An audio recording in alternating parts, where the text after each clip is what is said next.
Praise the lord. నిజమైన స్వరం. ఫిబ్రవరి 16, 2026 Holi prayer home సంఘం వారి అనుదిన వాగ్దాన పరిచర్య. యెహోవా నీ శత్రువుల చేతుల నుండి నిన్ను విమోచించును.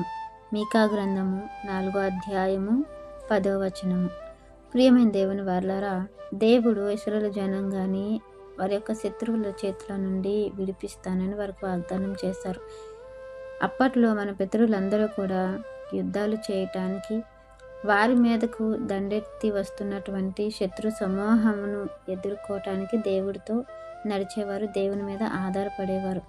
దేవునికి వ్యతిరేకులైనప్పుడే వారి మీదకి యుద్ధాలు ప్రకటింపబడ్డాయి. దేవునికి వ్యతిరేకంగా నడుచుకోవటం వల్ల దేవునిని ఆలోచనలు వారు దేవుడు బయలుపరిచినప్పటికీ వాటికి తృణీకరించి వారి యొక్క ఆలోచనలు చేసుకోవటం వల్లే వారికి ఈ యొక్క శత్రువుల మోక వారి మీదకు దండెత్తి రావటం జరిగేది. ప్రియమైన దేవుని వారలారా, మన పితరుల విషయంలో దేవుడు నిలబడి వారిని గెలిపించేవారు, అలాగే వారిని మార్చుకునేవారు దేవుడు. అయితే మన పితరులు శారీరకమైన శత్రువులతో యుద్ధాలు చేస్తే, ఇప్పుడు మనము మన శరీరముతోనే యుద్ధం చేయాల్సి ఉంటుంది. మనకు శరీరమే మనకు శత్రువుగా ఉంది. ఎందుకనంటే మన శరీరము దేవుని యొక్క నీతిని నెరవేర్చదు. ఆత్మానుసారమైన మనస్సుకి శరీరానుసారమైన మనసు వ్యతిరేకంగా ఉందని వాక్యం చెప్తుంది. కాబట్టి మనం ఇప్పుడు ఈ శరీరంతో ఉన్నప్పుడే మనం ఎదుర్కోవలసినటువంటి శత్రుమోక అంధకార దురాత్మ సమూహముతో మనము యుద్ధం చేయాల్సి ఉంది అనేది మనకు వాక్యం తెలియపరుస్తుంది. మరి అంధకార సంబంధమైన ఆ దురాత్మ సమూహంతో మనం యుద్ధం చేయాలంటే మొదటిగా మన శరీరాన్ని అపవాది మనకు శత్రువు చేశారు.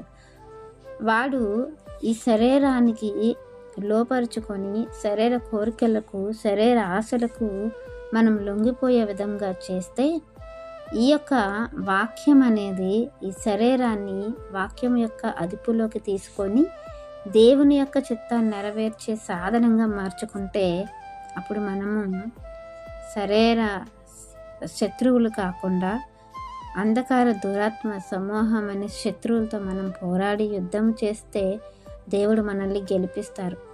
మన ప్రభువైన యేసుక్రీస్తు వారు కూడా ఈ లోకంలో నుంచి వారిని తీసుకువెళ్ళిపోనని నేను కోరట్లేదు, కానీ మరి వారిని దుష్టు నుండి కాపాడమని నేను ప్రార్థన చేస్తున్నాను అని దేవునికి మనవి చేసే ఒక సందర్భం మనము యోహాను సువార్త 17వ అధ్యాయంలో చూస్తాము. కాబట్టి ప్రియమైన దేవుని వారలారా, మన పక్షాన ప్రభు విజ్ఞాపన చేస్తున్నారు. దేవుడు మనల్ని గెలిపించటానికి సిద్ధంగా ఉన్నాడు. మనము గెలవటానికి మన శరీరాన్ని మనకు శత్రువు చేసిన అపవాదిని ఓడించటానికి వాక్యం అనే ఆయుధాన్ని పట్టుకొని ఎదురెళ్ళాలని ఈ వాక్యం మనందరి జీవితంలో దేవుడు ఫలింప చేయాలని ఆశిస్తున్న వారు దైవజనులు బ్రదర్ పి నెహమ్యా గారు. God bless you. ఆమేన్.